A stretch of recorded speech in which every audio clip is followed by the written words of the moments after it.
Pizza नहीं खाया है और यकीन मानो दोस्त मैंने अभी तक पिज्जा नहीं खाया है। She has written we have told okay actually मैंने कहा कि actually I have already had my dinner okay मैंने ऑलरेडी खाना खा लिया है I have already had my dinner. So are you ready to learn and join our new class? And because in today's class we are going to learn more and more so many things. And friends, as you know, we have finished our indefinite or continuous tenses. Okay, so now it's turn to learn perfect tense. Yes friends, so in this video we are going to learn present perfect tense. Yes friends, present perfect tense, it plays an important role in a spoken English. Okay, we use this particular sentence several times, so it's really very crucial for all of us to learn this language. So please give attention whatever I am saying and try to develop that habit of using that particular sentence while speaking, okay, in a spoken English. So friends, without any further ado, let's get deep dive into the. तो दोस्तों, जैसा कि आप लोग देख रहे हो कि हम आज प्रेजेंट परफेक्ट टेंस सीखने जा रहे हैं. प्रेजेंट परफेक्ट टेंस, जैसे कि नाम से ही आपको समझ आ रहा है कि प्रेजेंट भी है, परफेक्ट भी है एंड वो टेंस है. ठीक, अब मीन्स परफेक्ट कैसे, प्रेजेंट कैसे, तो चलिए इसको पहले हम समझते हैं कि इसकी पहचान क्या होती है. इन सेंटेंसेस को हम रिकग्नाइज कैसे करेंगे, कैसे हम समझेंगे, चाहे वो हमारी लैंग्वेज हो, हिंदी हो या फिर इंग्लिश लैंग्वेज हो, हम कैसे समझेंगे कि वो प्रेजेंट परफेक्ट टेंस है. तो सबसे पहले फ्रेंड्स, जो चीज हमें बुक में पढ़ाई गई है, इन स्कूल्स में पढ़ाई गई है कि लास्ट में आपके आता है चुका है, चुकी है, दिया है, लिया है, चुका हूं. ठीक है, ऐसे वर्ड्स आते हैं लास्ट में, तो ये होते हैं हमारे present perfect tense. But I am not going to tell you this thing, means कि अगर लास्ट में चुका है, चुकी है, दिया है, लिया है आए तो आप ये यूज करो. No, instead of this, rather than I will tell you different definition. Any work which has been finished recently, कोई भी काम जो बस अभी अभी हाल ही में खत्म हुआ हो. Okay, any work which has been finished recently, however, but means कि पर the impact of that work is still on the present time. Okay, जो उस काम का असर है वो अभी भी है.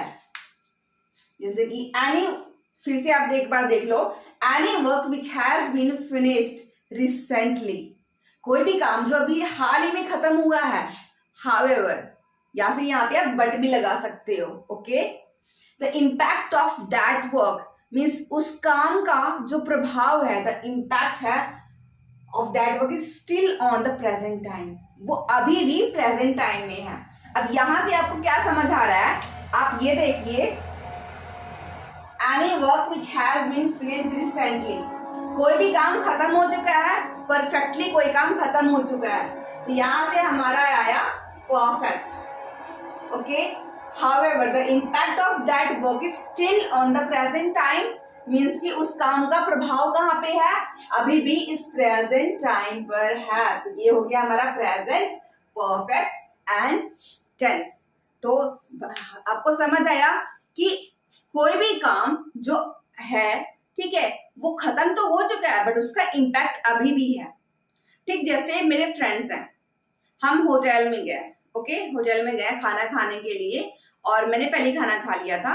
तो मेरे फ्रेंड्स ने पूछा, okay what would you like to order, okay please order whatever you want to eat. तो मैं क्या कह सकती हूँ, एक्चुअली मैंने कहा कि actually I have already had my dinner. Okay, मैंने ऑलरेडी खाना खा लिया है, I have already had my dinner, तो that's why I can't eat too much food, इसलिए मैं और ज्यादा नहीं खा सकता. ओके, या फिर जैसे कि कहा जाए कि सपोज करो कि हम सब बैठे हुए हैं. ओके, तो मेरे फ्रेंड्स ने कहा कि have you watch this movie, हम लोग मूवी देख रहे हैं और किसी ने पूछा have you watch this movie, क्या तुमने ये मूवी देखी है. तो I can say yes I have already watch this movie, हाँ मैंने ये मूवी ऑलरेडी देख ली है, इसलिए आई एम फीलिंग बोरिंग. तो मैं इस मूवी को देखने में बोरिंग फील कर रहा हूँ। तो आई होप कि आपको ये समझ आ गया हो कि प्रेजेंट परफेक्ट टेंस क्या होते हैं, इसको हम कैसे यूज करते हैं। आगे चलते हैं और देखते हैं इसके यूजेस, इसके रूल्स, और करते हैं इसकी थोड़ी सी practice so that we can enhance our communication skill and we can be fluent English speaker. So friends, let's have a look on board and just give attention to each and every rule. Friends, these are the rules. तो सबसे पहले मैं आपको ये बता दूं, इसमें दो चीजें यूज होती हैं, हैज और हैव, और उसके साथ में हम लगाते हैं V3। या तो हम हैज यूज करेंगे, इधर वी कैन यूज हैज और हैव। जैसे कि आई, वी, यू, दे या फिर कोई भी प्लूरल नाउन होगा या फिर नाउन होता है तो वहां पे हम लगाते हैं हैव। बट अगर ही, शी, इट या फिर कोई भी सिंगुलर नाउन होता है तो हम वहां पे लगाते हैं हैज। ओके, जैसा कि हमने पहले भी पढ़ा था, स्टेट ऑफ बीइंग में कई बार पढ़ चुके हैं कि सिंगुलर जो होता है तो हम सिंगुलर वर्ब्स का यूज करते हैं, और अगर हमारा सब्जेक्ट प्लूरल होता है तो हम प्लूरल हेल्पिंग वर्ब्स का यूज करते हैं या फिर वर्ब्स का यूज करते हैं। तो जस्ट हैव अ लुक, इसके रूल्स क्या है। Subject plus has, have plus V3, हमें V3 यहाँ पे यूज करना है। ओके, हमने प्रेजेंट इंडेफिनेट में हमने जैसे कि फर्स्ट फॉर्म यूज की, पास्ट इंडेफिनेट में हमने सेकंड फॉर्म यूज की, बट यहाँ पे हमें परफेक्ट टेंसेस में हमें V3 का यूज करना है। आपका चाहे प्रेजेंट परफेक्ट हो, चाहे पास्ट परफेक्ट हो या फिर चाहे फ्यूचर परफेक्ट हो, आपको V3 का ही यूज करना है। Subject plus has, have plus V3 plus object, subject plus has, have plus not plus V3 plus object, has, have plus subject plus V3 plus object, last में question mark, hasn't और haven't. ठीक है, has और not को add करके हम hasn't या haven't बोल देते हैं। हमें वो वही झाम ही नहीं पालना। हम स्पोकन इंग्लिश की बात करें तो हमें कॉन्ट्रैक्शन में हम इसको हम हैजंट या फिर हैवेंट बोल सकते हैं, हैज नॉट या फिर हैव नॉट को। Plus subject plus V3 plus object, when plus have और has plus subject plus V3 plus object. Simple से एग्जांपल एक लेके देख रहे हैं, ठीक है। जैसे कि she has purchased, she has purchased a phone. She has purchased a phone. उसने एक फोन खरीद लिया है। ओके, तो इसका नेगेटिव में क्या होगा, हमारा यहाँ पे नॉट आ जाएगा। हम चाहे तो ऐसे भी लिख सकते हैं या फिर हम यहाँ पे एन लगा के हम ऐसे भी लिख सकते हैं। शी है तो इसके साथ इसलिए हमने हैज लगाया है। ठीक, she hasn't purchased a phone, उसने फोन नहीं खरीदा है। अब क्वेश्चन वाला होगा तो कैसे होगा, ओके, यहां से हम देख लेते हैं। क्वेश्चन होगा तो हमारा हैज है आगे आ जाएगा। अब क्या है, शी है, क्या उसने फोन खरीदा है, तो हमारा यहाँ पे आ जाएगा has she purchased a phone, यहाँ पे आ जाएगा हमारा क्वेश्चन मार्क, क्या उसने फोन खरीदा है। अब नेक्स्ट है जैसा कि क्या उसने फोन नहीं खरीदा है, तो यहाँ पे हमारा वैसे ही सारा कुछ रहेगा। यहाँ पे ओनली हम हैजंट लगा देंगे। हैजंट शी परचेज्ड फोन, क्या उसने फोन नहीं खरीदा है, या फिर क्वेश्चन है यहाँ पे व्हेन प्लस हैज, हैव। ठीक है, तो हम यहाँ पे हम इसको लगा देंगे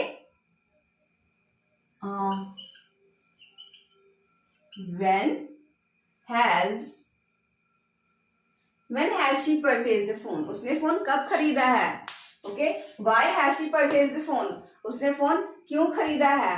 with whom has she purchased the phone, उसने फोन किसके साथ खरीदा है। तो आई थिंक ये रूल्स है, आप चाहो तो इसका स्क्रीनशॉट ले सकते हो so that you can make more and more sentences. Okay, आपको एक सेंटेंस लिखना है, देन उसकी प्रैक्टिस करनी है। ओके, उसके 5 टाइप्स बनाने हैं, उसकी स्पीकिंग प्रैक्टिस करनी है। ओके, अब इसकी बात की जाए दोस्तों, अगर स्पीकिंग की, तो इसकी स्पीकिंग कैसे होती है, स्पीकिंग प्रैक्टिस कैसे करनी है। तो आपको कोशिश करना है कि आपका ही शी के साथ ओके शी हैज लगे, निकले मुंह से, और आई वी यू दे के साथ हैव निकले। जैसे कि I have, we have, she has, he has, she has done his homework, she has done her homework, उसने अपना काम खत्म कर लिया है, घर का काम खत्म कर लिया है। आई हैव वॉश्ड क्लोथ्स, मैंने कपड़े धो लिए हैं। We have won the match, हमने मैच जीत लिया है। They have played cricket match, उन्होंने क्रिकेट खेल लिया है। ठीक है, तो ऐसे ही हमें कोशिश करनी है कि हमारे मुंह से ऐसे निकले। शी के साथ और ही के लिए हमारा हैज निकले, इट के लिए भी हैज निकले। ठीक है, it has, she has, he has, I have, we have, you have gone to the market. ठीक, ऐसे ही हमें ये प्रैक्टिस करनी है।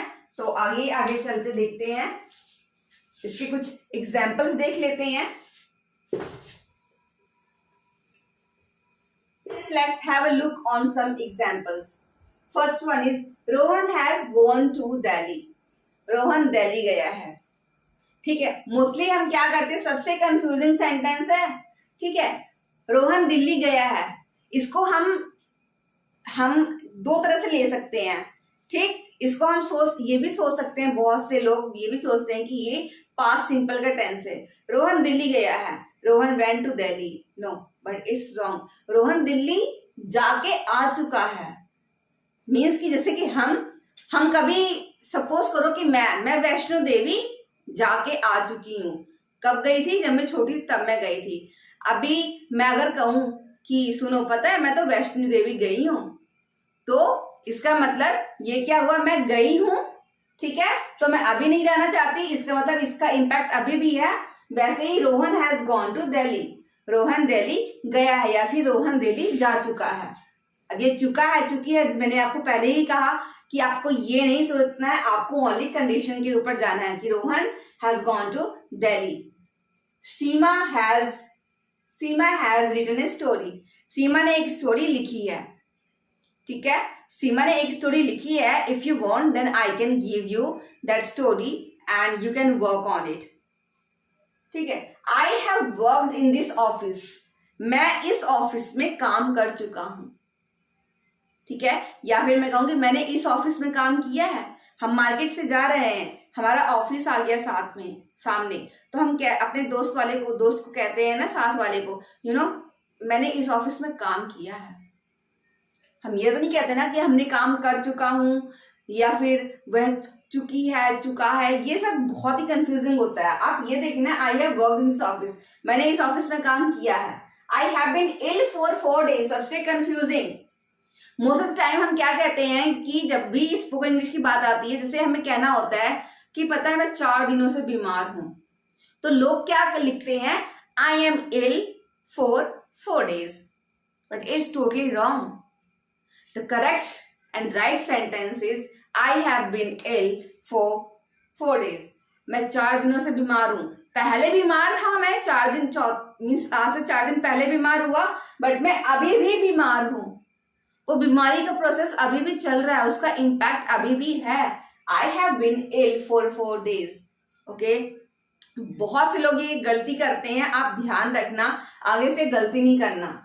She has been a doctor in Apollo hospital, कैसे आप इसको बोलोगे, क्या इसकी ट्रांसलेशन हो सकती है पता है, मैं बताती हूँ। he has been a doctor in Apollo Hospital, वह अपोलो हॉस्पिटल में, ठीक है, डॉक्टर रह चुके हैं। वह अपोलो हॉस्पिटल में डॉक्टर की तरह काम कर चुके हैं या फिर डॉक्टर रह चुके हैं। Why hasn't she opened the door? उसने डोर क्यों नहीं खोला है, उसने दरवाजा क्यों नहीं खोला है। When have you broken the glass? तुमने ग्लास कब तोड़ा है, हाँ कब तोड़ा है तुमने ये glass. They have made a big mistake, उन्होंने एक बहुत बड़ी गलती कर दी है। I haven't eaten papaya yet, मैंने अभी तक पपाया नहीं खाया है, अब तक। I haven't eaten papaya yet, मैंने अभी तक पपाया नहीं खाया है, पपीता नहीं खाया है। We haven't eaten pizza yet, मैंने अभी तक पिज्जा नहीं खाया है। और यकीन मानो दोस्त, मैंने अभी तक पिज्जा नहीं खाया है। Have you ever eaten pizza? क्या तुमने कभी पिज्जा खाया है, क्या तुमने कभी, मीन्स कि एवर का यूज होता है कभी के लिए। ठीक है, या फिर हम ऑलरेडी का यूज में यूज करते हैं I have already eaten food, ठीक है, हम ऑलरेडी का यूज हम उसके बाद करते हैं हैज और हैव के बाद। ऐसे ही कुछ सेंटेंसेस होते हैं, इसको हम ऐसे यूज करते हैं। और आपका एक है, आप इसके 4 और 5 टाइप्स बनाइए, प्रैक्टिस कीजिए, स्पीकिंग की प्रैक्टिस कीजिए। ऑफ कोर्स हर चीज पॉसिबल होती है वो, बट किसके ऊपर, आपके हार्डवर्क के ऊपर, आपकी प्रैक्टिस के ऊपर, आपका आप कितना आप डेडिकेटेड हैं उस चीज को करने के लिए, ये उसके ऊपर डिपेंड करता है। ठीक, तो आई होप फ्रेंड्स कि ये आपको समझ आया हो, मैंने जो भी आपको बताया है। और स्पेशली ये 3-4 कंफ्यूजिंग सेंटेंसेस है ना, ठीक है, जो लोग इसको बोल देते हैं I am ill for 4 days, it's not right, okay? समझो, कंडीशन को समझो। ट्रांसलेशन हर जगह इंपॉर्टेंट नहीं होती है, बट ट्रांसलेशन भी बहुत जगह इंपॉर्टेंट होती है। In initial days we use only translation method, okay. ज्यादा मैं नहीं कहती आप यूज करो, बट आपको ग्रामर के रूल्स पता होने चाहिए, कहाँ कैसे क्या हमें यूज करना है, और ठीक है, और किस कंडीशन में, स्पेशली वो सिचुएशन समझो कि किस सिचुएशन में यूज करना है। वो रहा है, चुका है, दिया है, लिया है, ये सब भाड़ में जाए यार, ये किसी काम के नहीं आता। ओनली आप जो सीखते हो, ठीक है, एक क्लास में आप जो सीखते हो, जो आप एक्वायर करते हो उस क्लास से, वो नॉलेज आपके काम आती है। Don't try to cram everything, हर चीज रट्टा मारने से कुछ नहीं होता है, ओके।